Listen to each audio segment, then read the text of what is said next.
Hello, and welcome to the second lesson in Module 2. My name is Elvis Okenwa, and I'll be taking you through this lesson. Now, in this lesson, I'm going to be showing you some tips that you can use to write engaging quiz questions. Okay. Now, when writing out your quiz questions, try to pay attention to the following: the number of questions, the content of the question, the length of each of the questions, okay, the language style that you're using, and also, when possible, try to incorporate image-based questions. Okay, now we're going to go through each of them one after the other. Let's start off with the number of questions. Now try to pay attention to the number of questions in your quiz. One of the factors that can make or break your quiz success is how many questions there are. Now, although quizzes are very fun to do, the average quiz taker won't have more than a few minutes to complete a quiz. So try to keep this in mind when, drafting out your quiz questions. Now, if you're creating a trivia quiz or, a pub quiz, for example, you need to make sure that at least there is enough questions in there to allow for some kind of ranking or, a meaningful score-based result. Now that being said, the minimum number of questions, I'll recommend for a trivia or a pub quiz is 10, but it can get to as close as 15 to 20. Okay. Now, on the other hand, if you are writing, quiz questions aimed at generating leads for your business, now be careful, as too many questions, can make the quiz taker give up before actually completing the quiz. Okay. Now, data has shown, from research, that suggests that you should try to keep your quiz questions aimed between at least 8 and 10 questions for lead generation. In fact, 70% of quizzes, that have performed the best on LeadQuizzes, have between 8 to 10 questions. All right. So be careful. Too many questions, can make the quiz taker drop off before actually completing the quiz, filling in the form field, and getting the result. So try to keep it between 8 and 10. Okay. Now, next, try to pay attention to the content of the question. Okay. So keep your question on topic. Ask quiz takers about, so for example, asking quiz takers about, let's say, their favorite breakfast food in a quiz titled, what kind of home will make you the happiest? It's not only bizarre, it's also deceiving. So try to make sure that they get exactly what you promised them once they opt in to take your quiz. So whenever possible, try to make your questions, witty and humorous. Humor is good. It's a good element, of a quiz, of quiz questions, because first, it engages your participants and make them, complete the quiz. And secondly, it shows that you have a personality and that you and your company have a unique brand voice. So a little bit of humor can go a long way in building engagement and trust. So make your questions interesting. Now, I have an example, 2 examples.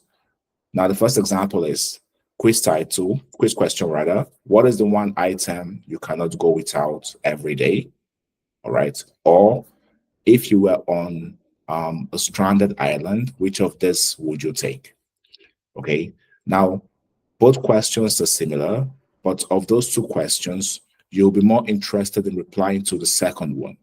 The more unusual, unexpected, and remarkable your questions are, the more engaging it will be for the quiz taker. All right. So try to make it a little bit witty, a little bit humorous when you can. Right. Now, also, don't try to be smart with your questions. Of course, I don't mean this in a traditional way. I mean, if you're intentionally, trying to, if you intentionally form your question, to kind of deceive or trick your audience, you're kind of playing a losing game. The participants will spend a lot of time racking their brain around that question instead of enjoying the quiz. and chances of them dropping out before they complete the quiz increases significantly. Okay, so don't try to be smart and don't try to be deceiving your quiz questions. Try to keep it as clear as possible. A great quiz question hits the sweet spot where it's neither too hard or too easy. Okay, now next, pay attention to the question length. All right, so that's the next step. Pay attention to the question length. Now, there's one thing that is shared by majority of the high-performing quizzes created by LeadQuizzes users. Now, the question and the question answers are fairly short. So short questions are practical because it only takes a matter of seconds to go over them. So have in mind that your quiz takers are bombarded with content all day long, and if you can save them time on reading your quiz questions, they'll appreciate it. So the question is, how do you go about making the questions shorter? Now there's a hint that you can take from this image above. Now, instead of quiz questions, create a statement. All right, with answers like rarely, sometimes, never, frequently, true or false, and so on. Now another great insight from our best performing quizzes is that they have identical answers for all the quiz questions. So as an example above, there are multiple advantages to this particular approach. First, you don't have to spend a lot of time thinking about the different answers to give to your quiz questions.